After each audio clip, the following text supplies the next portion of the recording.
Précédemment, il s'est passé des trucs.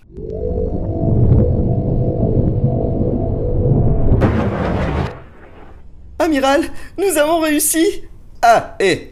Encore une aventure rondement menée! Plus tard, au même moment. Mais, attendez! Qu'y a-t-il? Nous avons accompli notre mission pour établir la continuité temporelle? Et alors?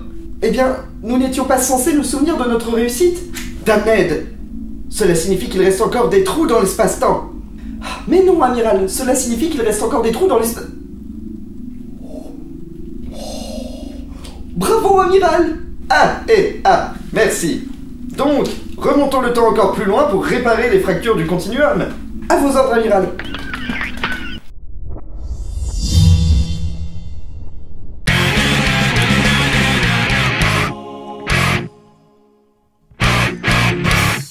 Salut à toi. Aujourd'hui un épisode un peu spécial car assez expérimental dans son format. J'espère qu'il n'en demeurera pas moins intéressant pour toi, surtout si tu ne connais pas l'auteur dont nous allons parler maintenant. Car nous allons en effet te présenter l'illustre auteur de comic books Grant Morrison. Eh oui, tu m'as bien entendu.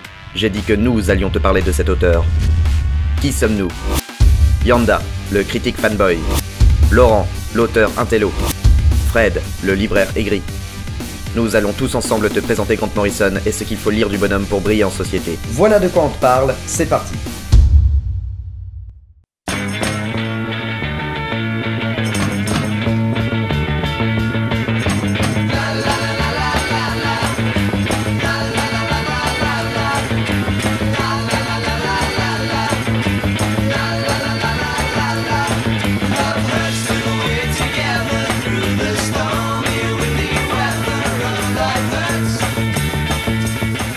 Par quelle œuvre j'ai découvert Grant Morrison? Autant que je me souvienne, je te dirais... alors le titre de la version française, c'est Batman Arkham Asylum, qui est un truc qui m'a interpellé au départ forcément par l'aspect graphique, qui était quelque chose que je n'avais jamais vu. Arkham Asylum est un graphic novel qui est donc du coup dans son coin tout seul, et l'aspect graphique m'a vraiment... Je me suis dit, waouh, mais qu'est-ce que c'est? En commençant la lecture, et en avançant dans la lecture, je suis resté sur cette impression de qu'est-ce que je suis en train de lire quoi. Et pourtant le pitch en lui-même est relativement simple. Voilà, Batman qui se retrouve enfermé à l'asile, etc. Mais le traitement des personnages et cet aspect psychologique très travaillé et où on va très loin et qui amène vraiment le lecteur et qui en est presque gênant. Ça, voilà, c'est un truc quand je le relis encore aujourd'hui, je me dis putain mais c'est vraiment un truc de fou. Ouais.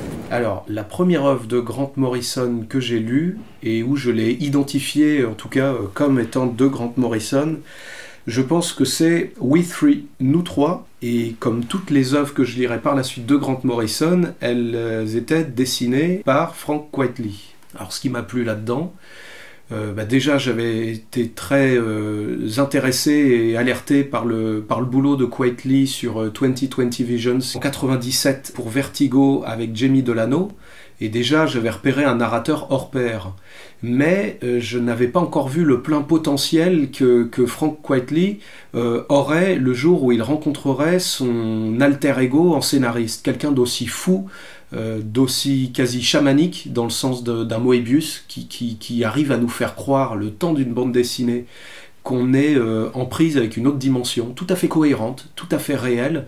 Et quand j'ai lu Nous trois, ces trouvailles de langage, de faire parler les animaux, de les faire comprendre et qu'elles restent crédibles, et les trouvailles d'invention de Quitely m'ont fait revenir maintes fois vers ce qu'il aurait dessiné, et donc pas mal de fois vers Grant Morrison. Et aujourd'hui, c'est pas un hasard si tout ce que j'ai de Grant Morrison, pour moi, est forcément dans ma tête accompagné de Frank Quitely.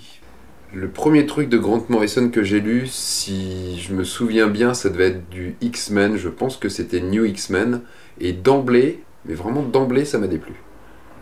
J'ai eu la sensation d'avoir déjà lu ce qu'il avait fait quelque part, et ce qui m'a agacé, c'est qu'il y avait une volonté délibérée, à la fois de remettre les choses à plat, et de repartir sur quelque chose qui donnait l'impression d'être neuf, mais qui avait déjà été fait des dizaines de fois, qui était rebattu. Je l'ai ressenti sur Batman, je l'ai ressenti sur les X-Men, C'est un truc que j'ai ressenti de façon très régulière. C'est juste que c'était camouflé en fait, et ça m'a énervé parce que pour moi ça relève de l'imposture, quoi. Enfin, je veux dire, faut pas prendre les gens pour des idiots non plus, quoi. Quand j'ai vu ce que Morrison et Quitely ont fait sur les nouveaux X-Men, pour moi c'est la seule fois depuis le départ de Chris Claremont, donc le scénariste historique de 76 à 91, c'est la seule fois, en maintenant 25 ans, pour moi, où vraiment les personnages se sont remis à vivre. C'est les quelques mois où Grant Morrison a repris les personnages. Et j'ai lu d'autres épisodes écrits par Grant Morrison sur les nouveaux X-Men non dessinés par Quitely. Je les ai bazardés, je m'en fous complètement. Grant Morrison ne m'intéresse qu'avec Frank Quitely. Le dessinateur, dans le cas de Quitely, c'est évident, c'est pas le cas de tous. Pour moi, prolonge Morrison, prolonge sa vision, son univers, son envie de détournement. Du coup, le personnage devient réellement réinventé. Là, pour moi, on a quelque chose de l'ordre du miracle. C'est comme Moebius tout seul.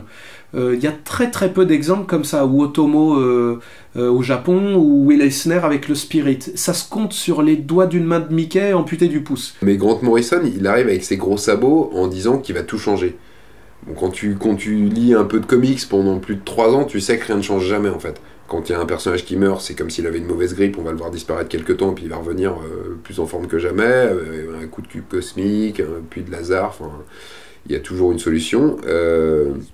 Et le statu quo, c'est vraiment une des pierres angulaires du comics, et c'est un truc qui est assez gênant. Je pense que ça gêne particulièrement des types très inventifs comme Alan Moore.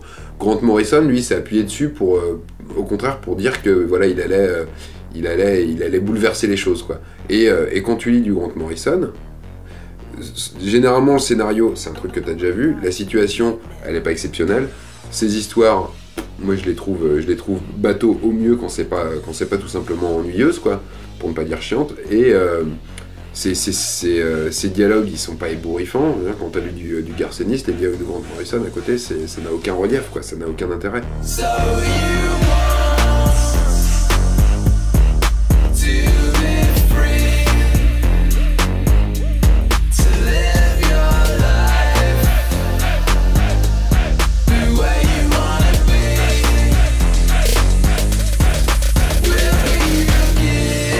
Le personnage, l'homme Grant Morrison, le très très peu que j'en connaisse, pour moi c'est une figure, c'est un méchant de DC Comics, mélangé au professeur Xavier.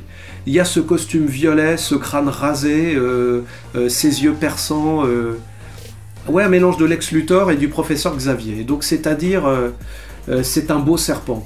Il nous hypnotise, il fascine, et on ne sait jamais s'il a une main dans notre dos et l'autre en train de tenir un couteau. On ne sait pas s'il va pas, à l'image de mes auteurs fantastiques préférés, nous prendre par la main, nous emmener gentiment dans des montagnes russes avec l'intention perverse de nous lâcher au pire moment. Effectivement, il fait partie de ces scénaristes qui sont, au-delà de l'aspect auteur, sont vraiment des personnages à part entière. C'est un mec qui a, voilà, il a le package qui va avec, il a ce côté hyper charismatique, le mec c'est un peu une rockstar vraiment dans son attitude, dans son comportement, dans ses discussions, etc. Et après il y a tout l'aspect métaphysique, adepte de la magie, etc. qui en plus voilà, vient rajouter des trucs au charme et au fait que ce personnage est quand même très atypique. Mais ce qui moi me marque profondément à tous les titres, je réfléchis, mais c'est sur tous les titres de Grant Morrison, ce que je trouve vraiment génial, c'est que en fait il fait partie des scénaristes qui ne prennent pas le lecteur pour un con et qui s'attendent à ce que le lecteur soit un minimum intelligent. C'est péteux ce que je veux dire, mais voilà, que le lecteur soit surpris par la lecture et cherche à aller plus loin. Et quand tu cherches à aller plus loin avec Grant Morrison, tu trouveras toujours quelque chose. C'est vraiment quelqu'un qui a une écriture qui est très riche, qui est très dense, qui est donc pas forcément facile d'accès, mais à partir du moment où on se pose et on rentre dans le truc, on en prend pour son argent et pour sa culture en sens général. C'est quand même quelqu'un, bon, c'est pas extrêmement important, mais c'est quand même un type qui a un melon phénoménal, qui s'en cache pas, donc ça c'est plutôt à son honneur, mais il a quand même un sacré melon, et je pense qu'il voudrait être Alan Moore. J'ai l'impression, voilà, il est anglais, il a bien percé dans l'industrie du comics, après c'est un mec qui est vachement demandé, qui a fait pas mal de trucs. Et je pense qu'il voudrait être Alan Moore. Parce qu'Alan Moore, à la différence de Grant Morrison, il a cette capacité-là de prendre des franchises qui sont en cours depuis hyper longtemps et d'en faire quelque chose de neuf, mais d'apporter vraiment quelque chose, quoi. D'amener des personnages, de trouver des twists complètement improbables, et puis surtout il y a une qualité d'écriture que Grant Morrison, à mon sens, n'a pas, quoi. Je pense qu'il y a une part d'escroc chez le bonhomme, c'est-à-dire j'ai bien analysé Alan Moore, mais aussi beaucoup d'autres choses, j'ai bien compris, bien retiré beaucoup de choses, comprendre le son qui est dans l'air du temps, comprendre les talents avant qu'ils explosent, être un poil en avance sur les autres, vampiriser tout ça, le comprendre, le digérer, le remarketer et le rebalancer. Voilà, ça doit être un petit côté anglais et écossais, mais je pense que Grant Morrison est génial, doublé d'un escroc génial, mais des escrocs par lesquels on adore se faire entourlouper.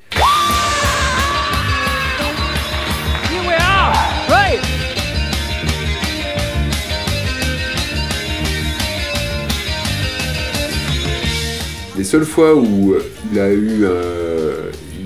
fait des trucs que je trouvais pas inintéressants, c'est quand il était sur des projets perso. Mais même là, c'est rare. Sinon, il y a Nous 3 qui était pas mal. Mais pareil, Nous 3, c'est une BD qui tire plus sa qualité, à mon sens, du dessin que du scénario, parce que le scénario, il est sympa, mais il tient sur un demi-ticket de métro. Le propos, c'est pareil, c'est un truc, c'est toujours pareil, quoi. C'est le complexe militaro-industriel était une bombe pourrie, et il corrompt tout ce qui touche, quoi. Et il est impossible de s'en échapper vivant. En gros, c'est un peu l'idée. Après, on peut creuser, il y a certainement plus à dire, mais de prime abord, c'est ça qui ressort. Et en fait, cette BD-là, elle a de l'intérêt essentiellement par son découpage, qui est donc c'est Frank Quitely et Grant Morrison. Mais bon, le découpage, on peut supposer qu'ils l'ont fait tous les deux, quoi. Parce que le dessin apporte vraiment quelque chose dans la structure narrative aussi.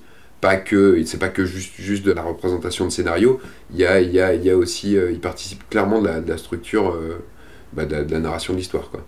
Et pour le coup, le pitch est bien, en fait. Le pitch est bien, ils sont pas allés tellement plus loin, mais je pense que c'était pas leur intention.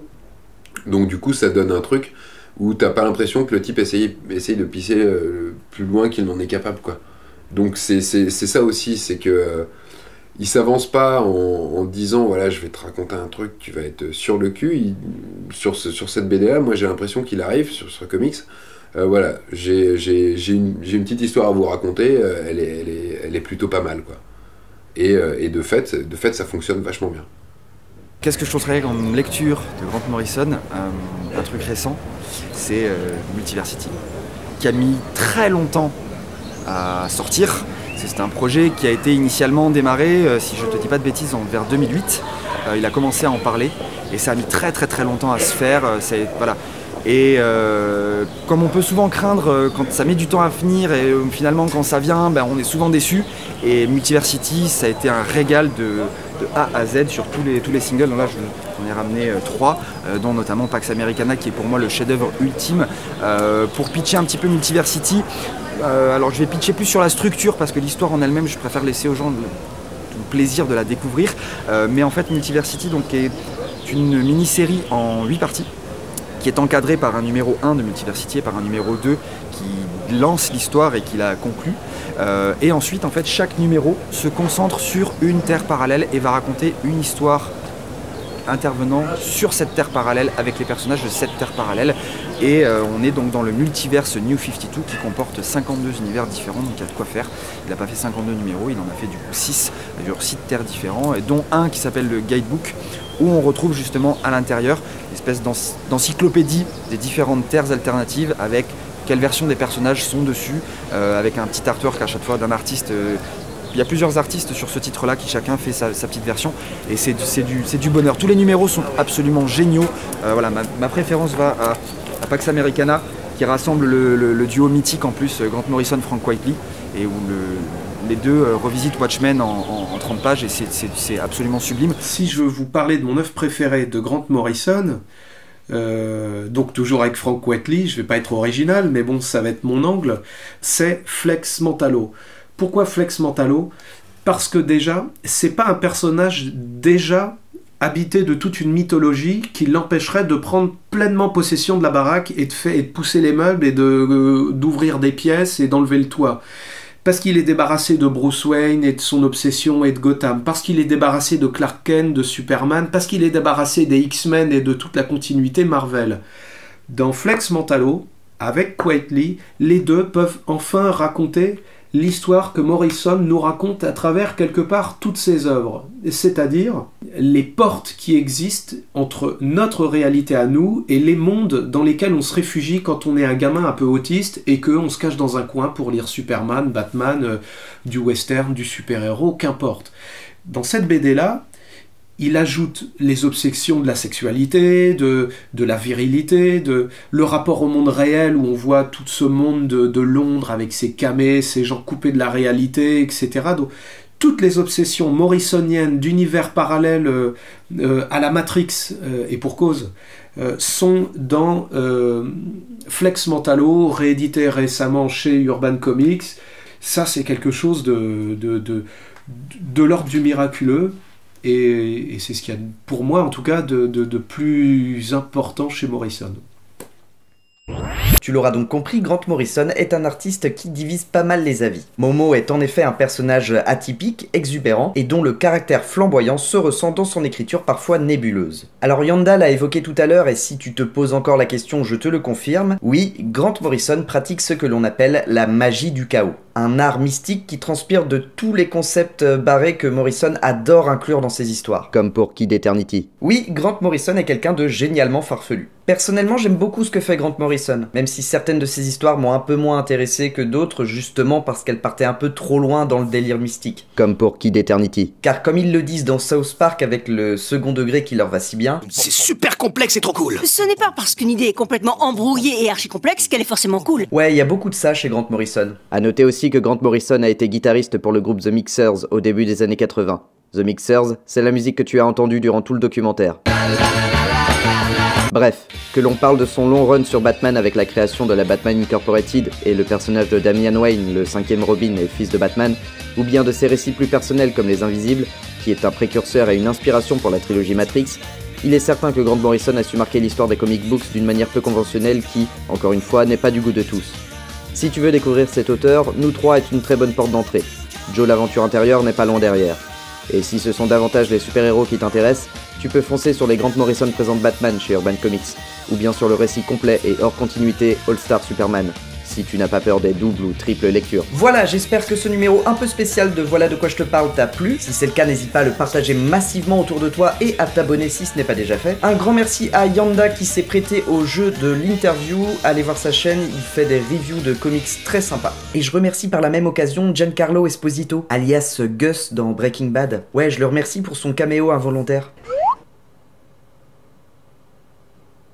Si t'es dans le coin de Rennes, va rendre visite à Fred à Tibul tome 2. Tu verras, en vrai, il est pas aussi aigri qu'il en a l'air. Je t'invite également à découvrir la toute nouvelle chaîne YouTube de mon ami Armel qui m'a aidé à concevoir cette vidéo. La chaîne Fabulaire sera régulièrement approvisionnée en vidéos diverses et variées, des vidéos qui viseront à démocratiser ce que l'on pourrait appeler les cultures de l'imaginaire. Non, franchement, vas-y voir. La première vidéo revient sur Batman, Superman et leur relation au sein des comic books avec en guest Batman, Clark Kent et Davy Mourier. C'est cette vidéo-là. Clique, clique, clique et abonne-toi. Et puis évidemment, n'hésite pas à lire les 2 tomes de la série Foxboy de Laurent Lefebvre. D'ailleurs, le tome 2 joue pas mal avec ces histoires d'univers parallèles en mêlant réalité et fiction, c'est vraiment intéressant. Et voilà, je te donne rendez-vous très vite pour un nouveau numéro de Voilà de quoi je te parle, un double numéro qui devrait arriver assez rapidement puisque je vais parler de Man of Steel et de Batman v Superman. A très vite.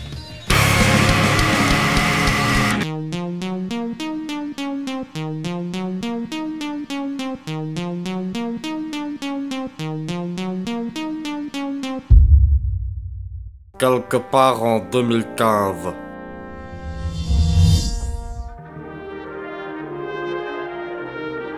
Amiral, regardez, il est en train d'installer son matériel de tournage. Vous pensez que c'est la bonne date? Aucune idée, Smoothies. Vous savez bien que notre pendule est à l'arrêt depuis l'attaque des Sdegevuk de Gnarlarvul en 3654. Que faisons-nous, Amiral? Pour le bien de la continuité temporelle, nous devons annihiler cet être humain. N'est-ce pas une réaction quelque peu démesurée, Amiral? Que l'amiral ou qu'il soit content m'apporte peu, Smooth, nous allons sauver le monde, alors je vous ordonne d'utiliser le rayon d'émulsifique animateur sur cet homme. Mais, amiral, le rayon d'émulsifique animateur est encore en phase de test, on ne sait même pas quels effets secondaires il pourrait engendrer. Eh bien, en plus de rétablir la continuité temporelle, nous pourrons tester notre nouveau rayon. Alors feu! À vos ordres, amiral.